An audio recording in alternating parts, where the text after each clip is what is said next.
fake billionaire boyfriend. Siya. जैसे ही वो तीखी आवाज सिया के कानों में पड़ी, उसके दिल की धड़कन तेज हो गई। दुनिया में किसी भी चीज से उसे इतना डर नहीं लगता था जितना मीनाक्षी मैम की आवाज से लगता था। Yes ma'am. सिया ने अपने चेहरे पर एक न्यूट्रल एक्सप्रेशन बनाए रखने की पूरी कोशिश की। सुनो, आई ट्रस्ट यू। ये सारा सामान अकेले ऑफिस वापस ले जा सकती हो? मीनाक्षी मैम ने अपना डिजाइनर कोट पहनते हुए कहा और अपना महंगा सा हैंडबैग कंधे पर डाल लिया। एक्चुअली मेरी एक डिनर रिजर्वेशन है जिसे मैं एब्सोल्युटली मिस नहीं कर सकती। उसके कुछ कहने से पहले ही वो दरवाजे से गायब हो चुकी थी। कोर्स, मैं ले जाऊंगी। सिया ने अपना सेंटेंस धीरे से खत्म किया। पास खड़े फोटोग्राफर ने उसे बड़ी हमदर्दी से देखा, जिसके जवाब में सिया ने बस कंधे उचका दिए।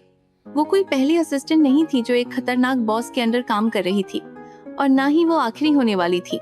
कभी फैशन मैगजीन में काम करना सिया का सपना हुआ करता था, लेकिन स्टाइल इंडिया में 4 साल बिताने के बाद इस जॉब की असलियत ने उसके सारे सपनों की चमक फीकी कर दी थी।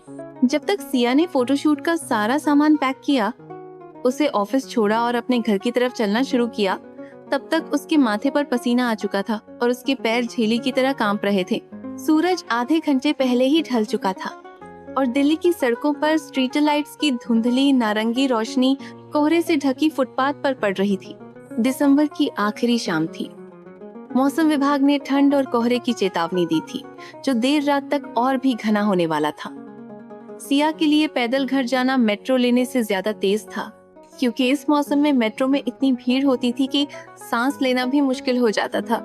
चलते चलते उसे अपना फोन नहीं देखना चाहिए था, खासकर ऐसे मौसम में, पर वो खुद को रोक नहीं सकी।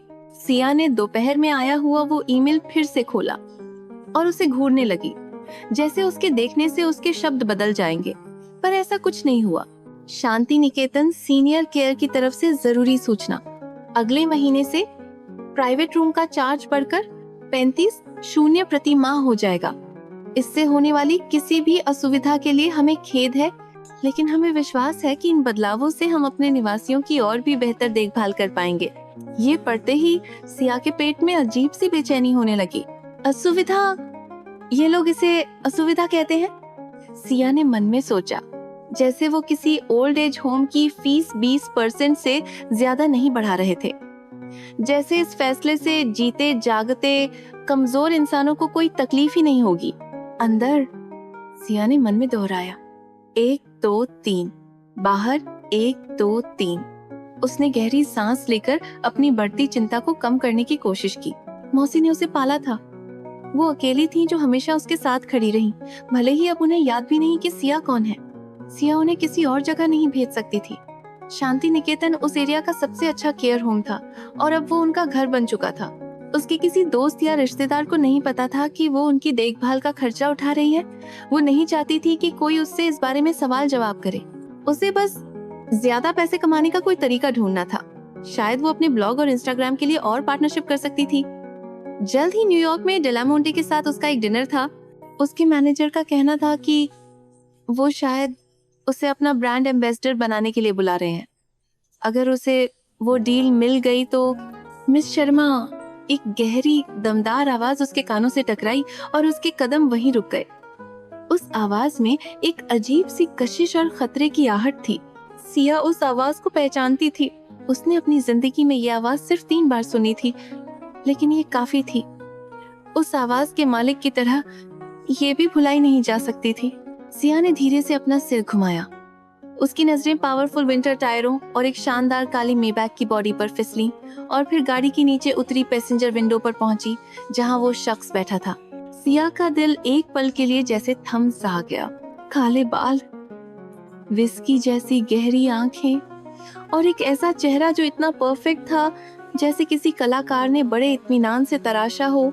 कबीर राठौर, एक एलीट सिक्योरिटी कंपनी का सीईओ, इंपीरियल हाइट्स का मालिक जहां वो रहती थी, और शायद उसकी जिंदगी का सबसे खूबसूरत और सबसे खतरनाक आदमी।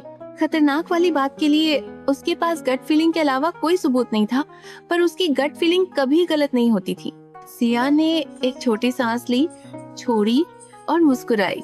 मिस्टर राठौर, उसके पोलाइट जवाब के बदले में उसे एक रूखा सा अम्यूजमेंट मिला। शायद सिर्फ कबीर को ही लोगों को उनके लास्ट नेम से बुलाने की इजाजत थी, जैसे सब किसी बड़े से बोर्डरूम में रहते हो।